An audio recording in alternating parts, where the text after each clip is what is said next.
Gloire à Dieu.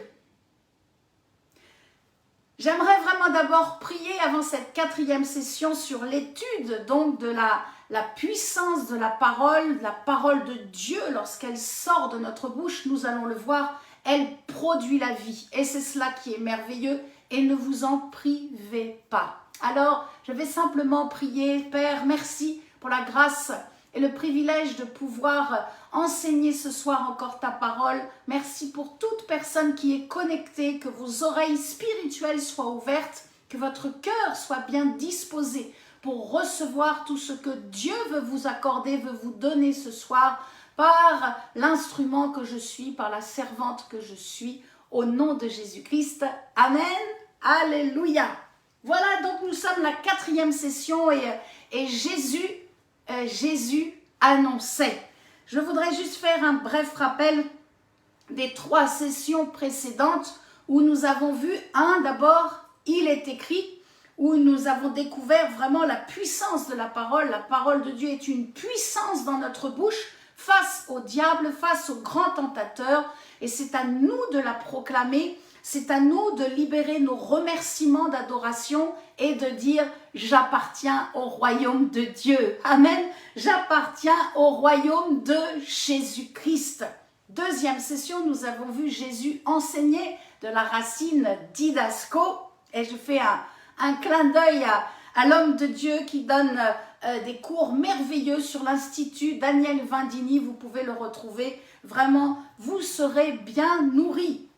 La parole de Dieu donc libère une onction qui vient rafraîchir notre âme et cela déclenche en nous une régénération de notre intelligence et en plus cela va emmener d'autres personnes à avoir une vie transformée.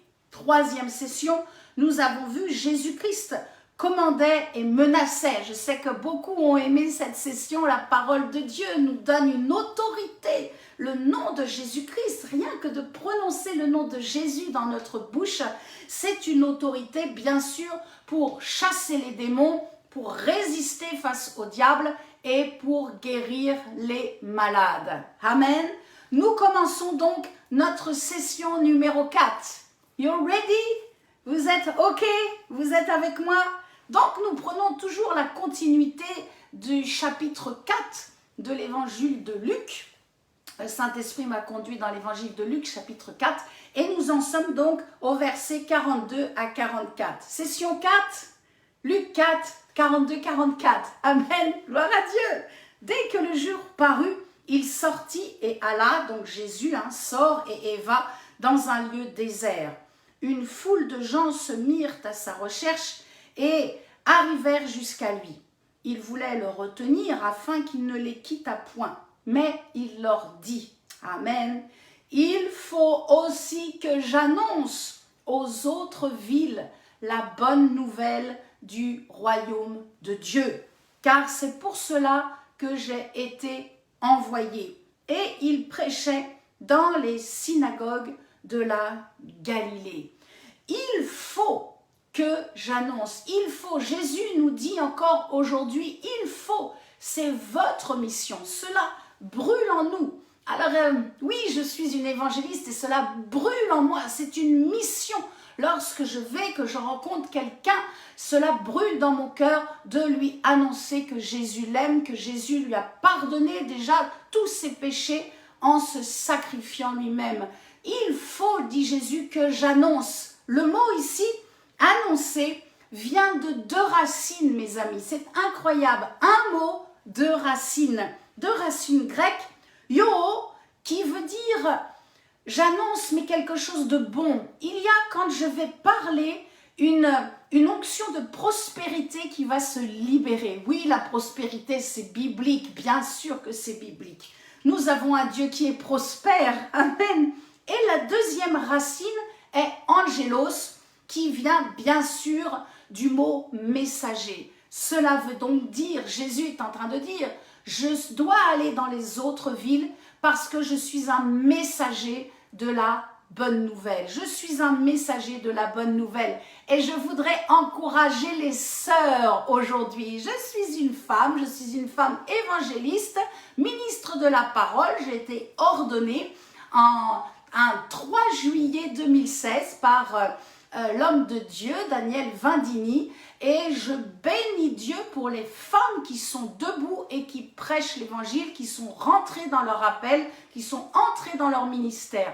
Et je voudrais vous encourager, mes sœurs, dans le psaume 68, verset 11, le Seigneur dit une parole et les messagères, alléluia, c'est au féminin, les messagères de bonnes nouvelles sont une grande armée. Et là, j'ai toutes les sœurs qui font wouhou, alléluia. Les messagères, nous sommes ointes, nous aussi les femmes, pour aller porter l'évangile. Si vous avez encore un problème et que vous pensez que la femme ne peut pas prêcher l'évangile, eh bien, il faut revoir la parole de Dieu à partir du moment où Jésus a donné sa vie à la croix et qu'il est ressuscité. Nous ne sommes plus sous la loi, nous sommes sous la saison de la grâce. Il n'y a ni juif, ni grec, ni homme, ni femme dans le royaume de Dieu. Et donc, bien sûr qu'une femme est une messagère, est une évangéliste. Et j'encourage toutes les femmes évangélistes à persévérer, à continuer de prêcher la bonne nouvelle, d'apporter des heureuses nouvelles autour de vous, bien sûr, appuyé sur la parole de Dieu. Alors, prêchez ici. Je vous assure, messagère vient ici. C'est vraiment la racine. La messagère va donner une bonne nouvelle, mais elle va surtout prêcher. C'est cela. Il faut aller dans les profondeurs. Il ne faut pas rester juste en superficiel. Il faut aller en profondeur. Dieu aime cela. Dieu n'est pas un Dieu superficiel. Amen. Alléluia. Dieu est un Dieu de profondeur. Son amour est parfait et son amour est profond et éternel. Pour vous, Dieu vous aime. Je vous assure que Dieu vous aime. Ça, c'est la véritable onction de l'évangéliste. Elle prêche et elle guérit les malades. C'est cette onction que je veux vraiment prier sur vous ce soir. Que vous soyez un homme, que vous soyez une femme, que vous soyez âgé ou que vous veniez juste de donner votre vie à Jésus ou que vous êtes même un petit enfant. J'ai vu des enfants tellement recueillis et qui aiment prêcher l'évangile, dire la bonne nouvelle dans leur famille, que ce soit en Afrique ou même en France. Les enfants aussi sont loin pour apporter l'évangile. Alléluia.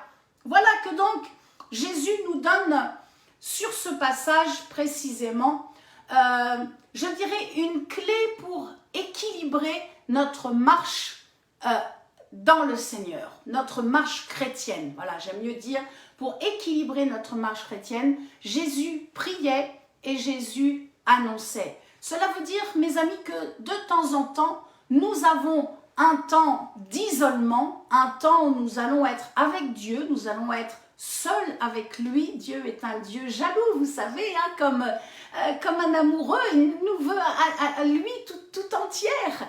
Et puis de temps en temps, eh bien l'autre temps, eh bien nous allons aller apporter la bonne nouvelle, nous allons avoir des temps de rassemblement. Et il y a des temps dans notre vie où nous sommes dans l'isolement, et puis d'autres temps où nous sommes dans le rassemblement. Je loue Dieu pour les rassemblements que nous avons pu faire ici dans ma ville de Rouen, en Normandie. Et je loue Dieu aussi pour les temps qu'il m'accorde en ce moment où je suis encore plus proche de son cœur, où il me réclame encore davantage. Ça, je crois que ce sont des signes, et vous le savez aussi, des signes que Jésus vient bientôt chercher l'Église, le corps de Christ que nous sommes. C'est très important d'avoir cet équilibre dans notre vie. Un temps de prière et un temps pour évangéliser, un temps pour annoncer la bonne nouvelle. Alléluia. Alors j'aimerais maintenant rentrer dans mon point numéro 2 ce soir et vous faire partager les 4 dimensions de la parole. L'apôtre Paul nous a dit dans Éphésiens chapitre 6 verset 17 que la parole est l'épée de l'esprit. Amen, l'épée de l'esprit. Et cette épée, c'est vraiment l'arme puissante pour tous les gagneurs et les gagneuses d'âme. Vous aimez évangéliser, vous aimez apporter la bonne nouvelle. Alléluia.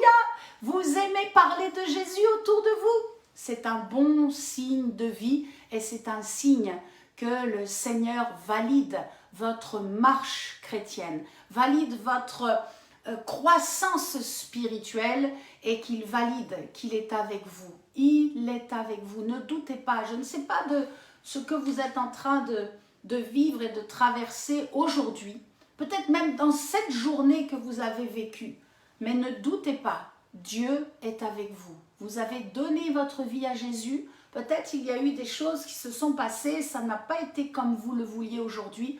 Mais ne vous inquiétez pas, Dieu est avec vous. God with us. Dieu est avec vous et il ne vous abandonnera pas, mais il vous fait passer par un chemin, peut-être un chemin d'adversité, un chemin qui est un peu plus pierreux pour saisir et comprendre certaines choses, mais surtout pour vivre avec lui des temps puissants, des temps où il faut des fois chasser les oiseaux de proie, les oiseaux qui viennent pour voler notre paix, des fois des temps pour retirer les pierres pour pas qu'on se fasse mal. Ce sont des symboles bien sûr, hein? Jésus parlait beaucoup en paraboles, mais aujourd'hui nous devons bien comprendre que quelque chemin que nous prenions, Dieu est avec nous. Amen. Je sais que ma sœur Nicole en Irlande aime bien Romains 8, 28. Tout concourt au bien de celui qui aime Dieu. Vous êtes connectés, vous aimez le Seigneur, alors tout concourt au bien, tout concourt pour votre bien. Nous sommes donc dans ces 4 dimensions. Je reprends le fil de cette étude, les 4 dimensions de la parole. Et nous comprenons donc que nous devons apprendre à manier cette épée. Parce qu'il va nous falloir de la sagesse. Alléluia, wisdom, c'est ça en anglais. Il nous faut de la sagesse pour déverrouiller les portes des cœurs qui sont fermés, des cœurs peut-être qui ont souffert, des cœurs qui ont été blessés, des cœurs qui se sont blindés, qui ont mis vraiment une muraille pour ne plus souffrir. Il va falloir de la sagesse, mes amis, et utiliser la parole de Dieu avec sagesse. Si vous allez rencontrer quelqu'un qui n'a jamais entendu parler de l'évangile, ne lui parlez pas pendant des heures. Apprenez à discerner, à bien doser. Je dis toujours au pasteur Pascal, pasteur, tu sais, si on arrose trop la fleur, elle meurt. Et si on ne l'arrose pas, elle meurt aussi. Il faut bien doser au niveau de notre arrosage. Et ça, c'est notre capacité d'avoir cette sagesse en nous et de la libérer au bon moment. Amen. Et la deuxième chose, eh bien, pour bien manier l'épée de la parole, il faudra beaucoup de patience. Oh, comme Dieu est un Dieu patient. Rappelez-vous 1 Corinthiens 13, la première chose que Dieu nous dit dans 1 Corinthiens 13, l'amour est patient. Amen. Vous êtes comme moi. Oh oui, Seigneur.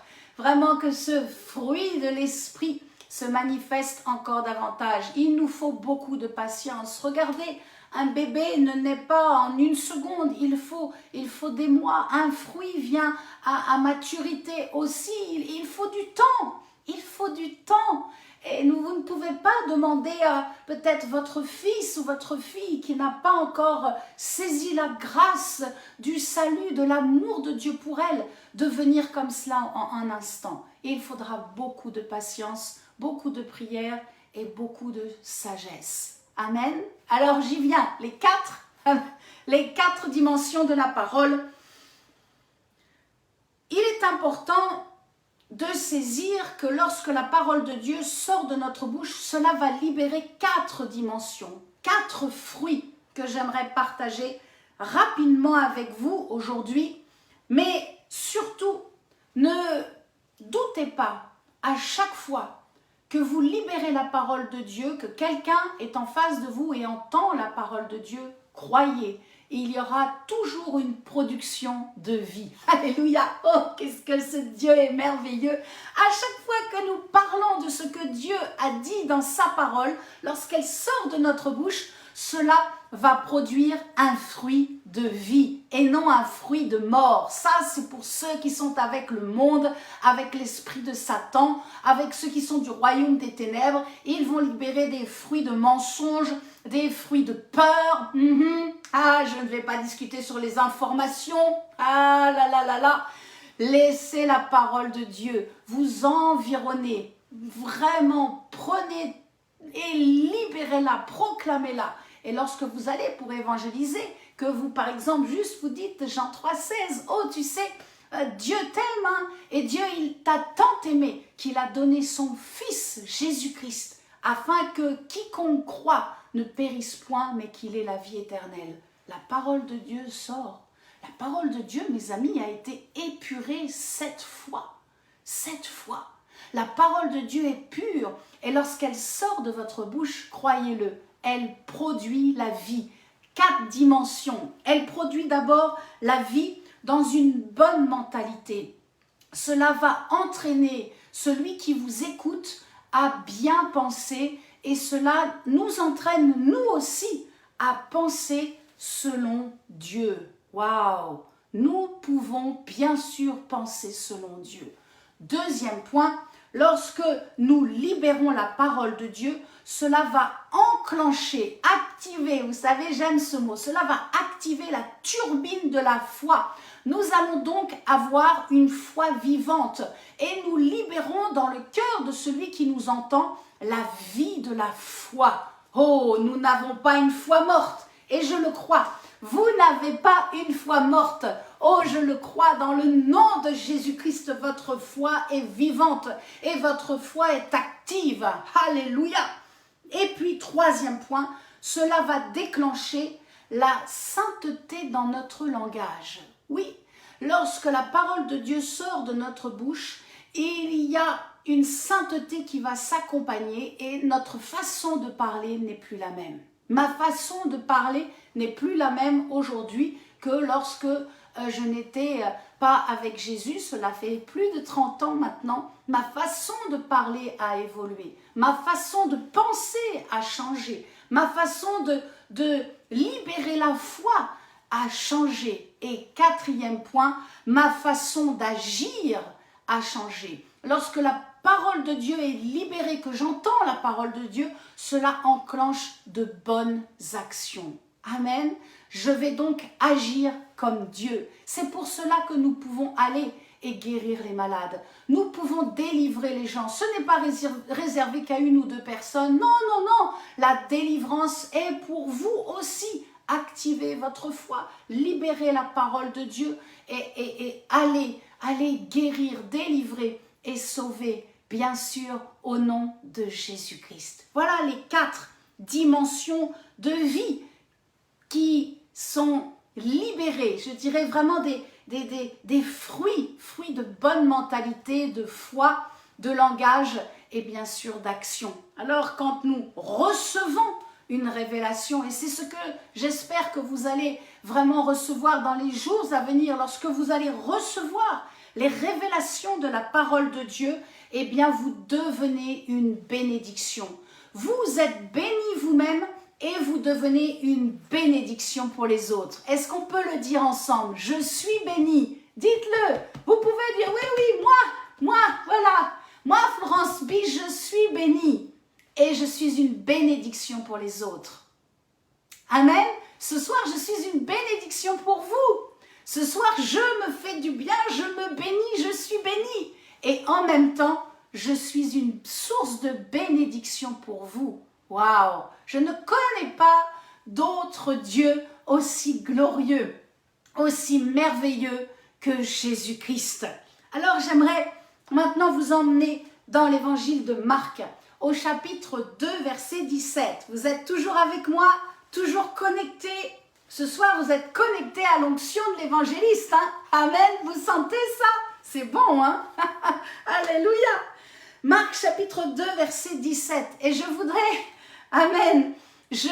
vous emmener dans un point particulier qui est important de comprendre comment ça fonctionne, l'expliquer aussi à ceux qui vous entourent, c'est la repentance. Et je crois que c'est vraiment un sujet d'actualité là, pour cette fin de juillet 2021. Marc chapitre 2, verset 17. Jésus dira, Je suis venu appeler à la repentance, non les justes, mais les pécheurs. Jésus dit, je suis venu appeler, viens, viens, viens.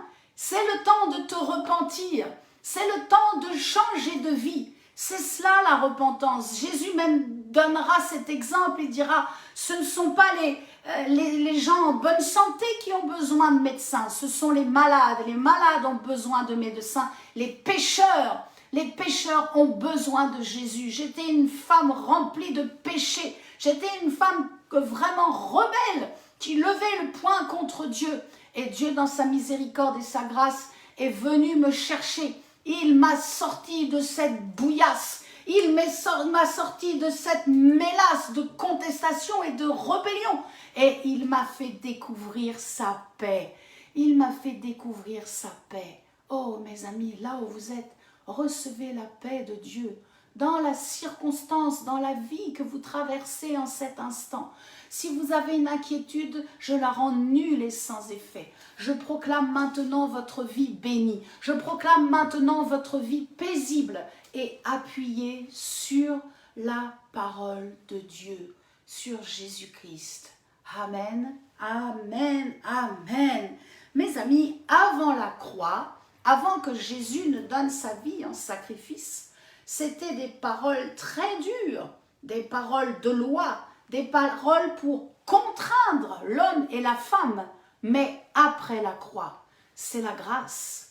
Depuis le sacrifice de Christ, la résurrection de Christ, nous vivons sous la saison de la grâce. Et maintenant, ce ne sont plus des paroles pour contraindre. Non, non, non. Lorsque nous témoignons et nous évangélisons, c'est pour convaincre. C'est pour convaincre. Anakazo. Vous connaissez ce mot, anakazo?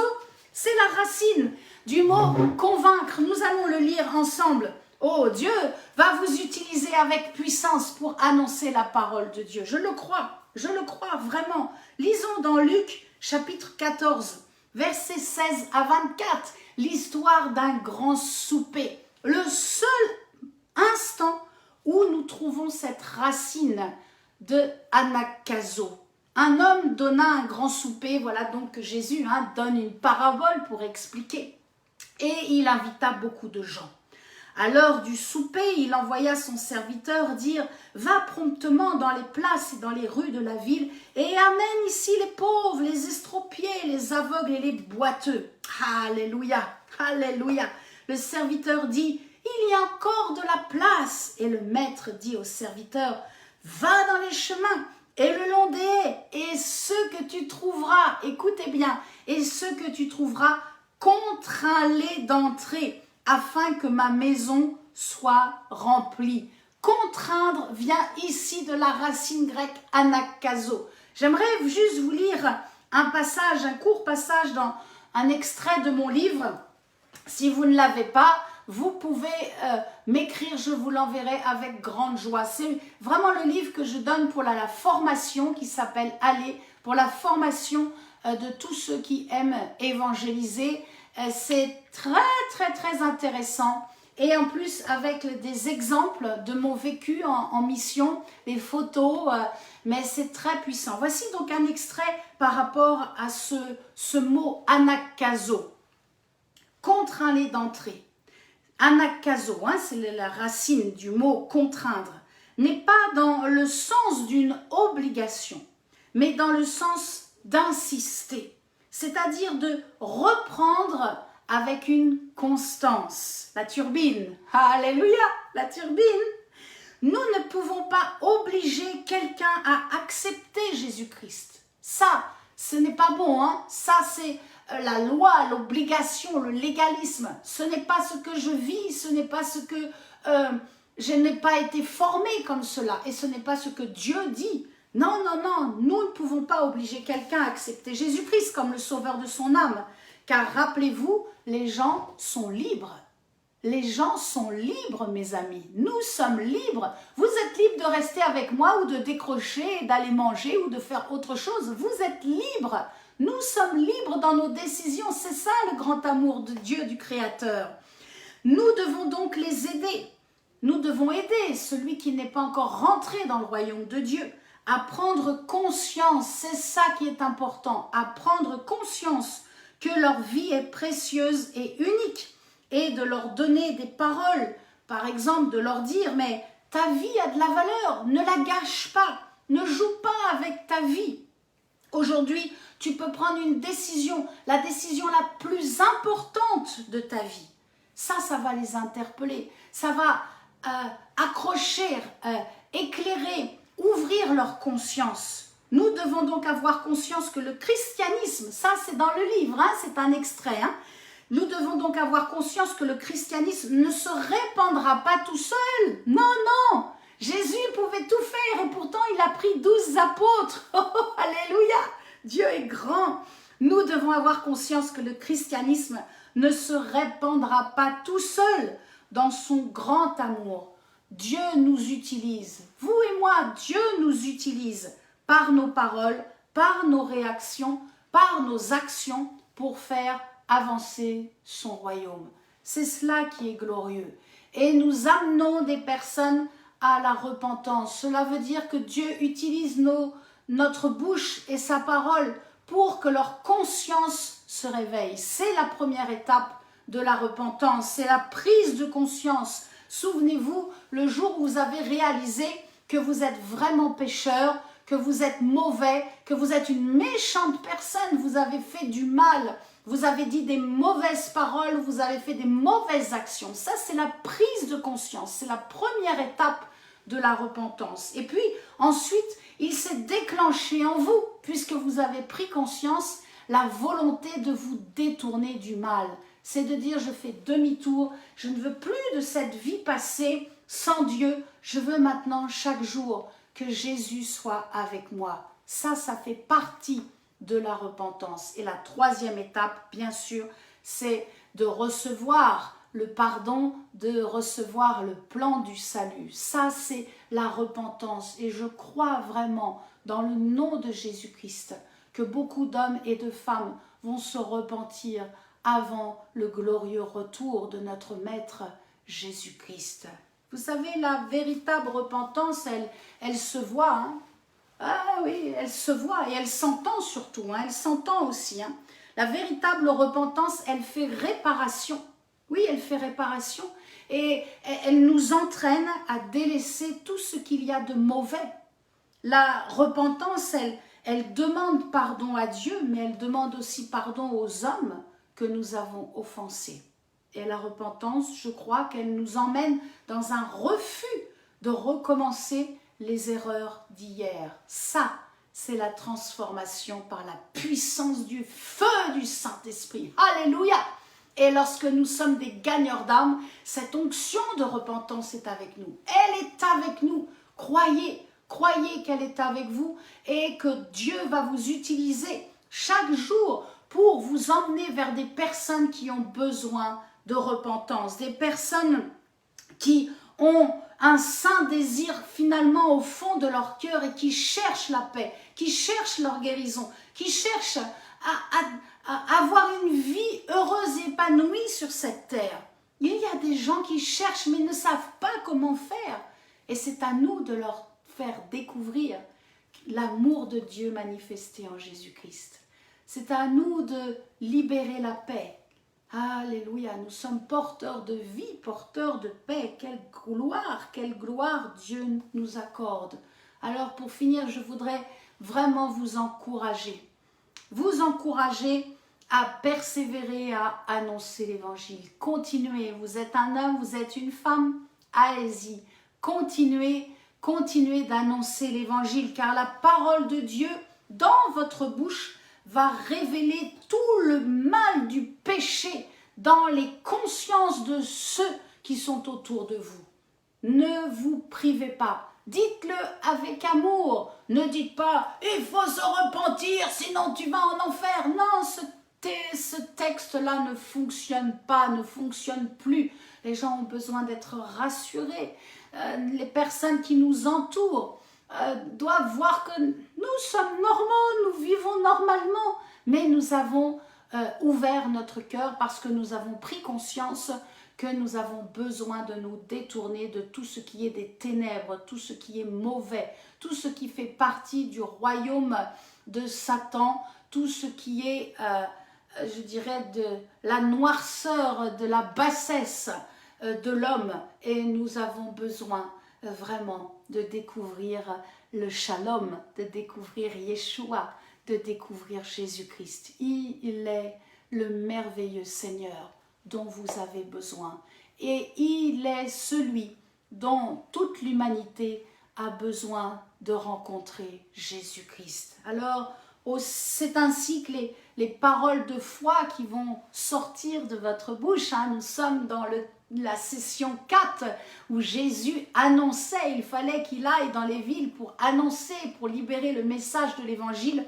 Eh bien, je crois vraiment que les paroles de foi qui sortent de votre bouche sont une puissance pour faire passer votre prochain des ténèbres à la lumière, pour les faire passer du chaos à l'ordre, pour les faire passer de la mort à la vie et bien sûr pour les faire passer de la pauvreté à l'abondance. N'oublions pas, c'est ce que Jésus a dit en dernier commandement. Il a dit dans Marc chapitre 16 verset 15, « Allez par tout le monde et prêchez la bonne nouvelle à toute la création. » Allez, c'est donc du mouvement. Nous sommes en mouvement ce soir, nous sommes ensemble et nous sommes heureux de pouvoir prêcher la bonne nouvelle et de dire que Dieu fait de nous, en Jésus-Christ, il fait de nous une source de bénédiction pour les autres. Amen. On peut le dire ce soir ensemble. En Jésus-Christ, je suis une bénédiction pour les autres. Et je dirais même plus, je suis une bénédiction pour les nations. Alléluia. Alors je vais prier pour vous ce soir afin que vraiment Dieu place des personnes nouvelles sur votre route. Peut-être vous prêchez l'évangile déjà à beaucoup de gens, ou toujours les mêmes personnes et ces personnes-là ne capitulent pas. Laissez, n'arrosez pas trop la plante, sinon elle va pourrir. Laissez, et il faut qu'il y ait des nouvelles personnes qui viennent vers vous, des personnes qui ont besoin que vous priez pour elles. Ne vous minimisez pas, mes frères et sœurs, s'il vous plaît, ne vous minimisez pas. L'Esprit de Christ vit en vous. Priez, priez simplement. Priez pour elles, pour leur guérison, pour leur délivrance. Merci encore, je couvre de ton sang précieux tout ce qui a été dit ce soir. Toute cette session numéro 4, je proclame qu'elle porte son fruit en cet instant dans votre cœur. Votre foi qui était déjà activée, la turbine s'accélère. La compassion dans vos entrailles sont saisies. Je proclame la foi dans l'alliance indestructible en Jésus-Christ. Merci Père, merci mon Père, je te prie de tout mon cœur afin que de nouvelles personnes viennent sur le chemin de notre vie et que nous puissions leur parler de toi Seigneur, que nous puissions leur parler de ce que tu as fait pour nous, que nous puissions témoigner de ce que tu fais dans notre vie, que nous puissions libérer les témoignages de nos bouches, mais surtout que nous libérions ta parole qui va produire un fruit d'une bonne mentalité, une foi vivante, un langage sain et de bonnes actions. Nous te louons Seigneur. J'étends mes mains vers vous ce soir et je libère un feu renouvelé. Je souffle sur les braises de votre foi et au nom de Jésus-Christ, allez là où Dieu vous enverra. Allez vers les hommes et les femmes, les vieillards, ceux qui souffrent, ceux qui n'ont plus d'espérance. Allez vers les jeunes qui sont tournés vers la boisson et le sexe. Allez leur dire que Jésus-Christ est le chemin, la vérité et la vie. Allez leur dire que même s'ils sont seuls, Dieu les aime, Dieu les protège et Dieu désire qu'ils soient déjà heureux sur cette terre. Dieu est un Dieu grand, Dieu est un Dieu tout-puissant et il vous aime et il vous accompagne par la puissance du Saint-Esprit. Je libère maintenant une onction de guérison sur vous. Je libère un feu nouveau que vos mains, même vous sentez la chaleur en cet instant. J'étends mes mains vers vous, je proclame un feu sur vous pour guérir les malades. Au nom de Jésus-Christ, que les aveugles voient, alléluia, que les aveugles voient, que les sourds entendent lorsque vous allez poser vos mains sur eux, que ceux qui souffrent dans des douleurs physiques, ceux qui sont estropiés, qu'ils marchent au nom tout-puissant de Jésus, au nom tout-puissant de Jésus-Christ. Allez et portez la bonne nouvelle. Vous êtes messagers, vous êtes messagères de bonne nouvelle, de la bonne nouvelle du royaume de Dieu. Alléluia Jésus, nous te donnons toute la gloire encore ce soir. Merci pour l'onction de guérison qui passe. Il n'y a pas de problème avec la distance. Je proclame vraiment une onction de délivrance qui passe maintenant sur vous pour chasser les démons, pour détruire tout ce qui est de la mort et du diable. Et que votre foi maintenant soit libérée, que vous fassiez des expériences merveilleuses, surnaturelles dans l'accomplissement de la parole de Dieu en vous qui produit la vie, qui produit la paix. Alléluia. Merci Jésus. Nous te donnons la gloire ce soir. Je te remercie Père. Je te redonne tout Seigneur. Toute cette prédication, je te la redonne pour qu'elle soit multipliée. J'amène des évangélistes vers moi. J'amène des hommes et des femmes qui sont appelés à être des ministres de la parole dans l'évangélisation. Je débloque leur vie. Je brise leurs chaînes de religiosité tenue par les religieux. Je brise les chaînes de ces hommes et de ces femmes. Toute cette jeunesse qui a soif de parler, de prêcher, d'annoncer Jésus. Je les amène vers nous au nom de Jésus-Christ. Merci Seigneur. Merci Saint-Esprit. Merci pour ce feu. Nous bénissons nos nations. Nous bénissons nos nations respectives. Je bénis la France et la francophonie au nom tout-puissant de Jésus-Christ. Et je me réjouis de ce que mes mains vont encore en ordonner. Merci Père. Merci mon Dieu de ce que tu nous accomplis. Tu nous aides pour former, pour faire des disciples. Allez mes amis, allez et faites dans toutes les nations des disciples. Priez pour les malades, chassez les démons et sauvez encore des multitudes avant le glorieux retour de Jésus-Christ. Amen.